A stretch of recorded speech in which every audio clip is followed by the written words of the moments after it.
but my coworker took his life. Exactly, and I'm sure they have a heart, and I'm pretty sure they feel pretty bad about what happened. I'm sure they're probably thinking, what if it was me that was called to that at that time, to the scene? Right. What would I have done? Right. You know, but he respected the police. He had so much respect for them, so much respect. And like I said, they knew him. Most of the officers that would show up, they knew him by name. As a matter of fact, one of them stopped me in the middle of the street one day and just stopped me, and I got scared. I go, oh, wow, what did I do? He actually asked me, how's Freddie doing?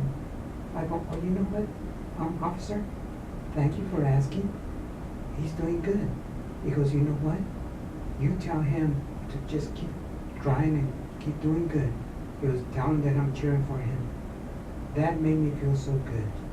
So at that time that the officer approached you in the street, you felt that someone cared about your brother, that maybe that was their precinct that they would patrol, and you felt at that time that you can appreciate someone in law enforcement at that time that would show some compassion and love and some concern for your brother. Is that a fair statement? That's a very fair statement, because like I said, we never had, I come from a good family. I come from a working Mexican family. We're not troublemakers. And it's in our records. We have no police records. It's in there. Our interaction with police till that time that my brother got shot was, I would say, was real good till that time. Now, when my brother got shot, we never got not even a visit from them, from the police, telling us what was going on, telling us what happened with my brother. And up to this day, we haven't got not even a visit from the chief, from the detective, nothing. I'm not going to, how can I word this? Say you're not telling the truth, but I know you are.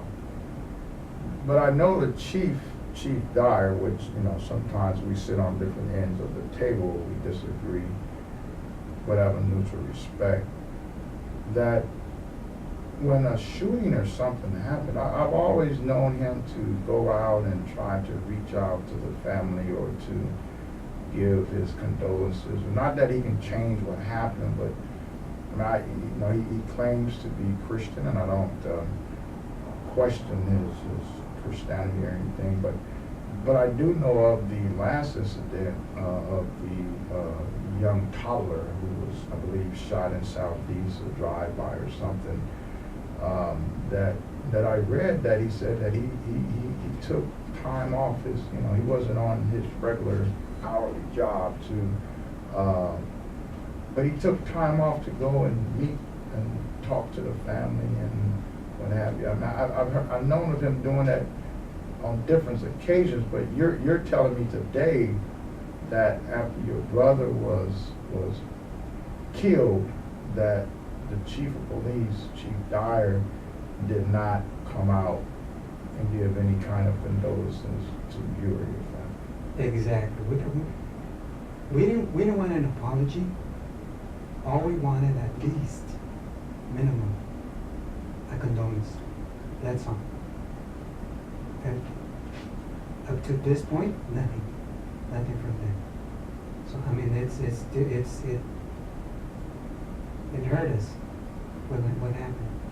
I mean, it's bad enough that my brother got shot and killed, and when somebody doesn't even give you a condolence, it's wow, it's just amazing. So condolences is not, so I want to keep it in perspective here. So condolences is not really saying I'm admitting that that my officers are wrong or right, just out of humanistic, I know you're in pain. And it's a legal issue now. And I just want to come by and just say, I acknowledge, I give my condolences. That's that fair with Exactly. I mean, was it saying you hit the nail right on the head? It's exactly, it's not, we're not asking him to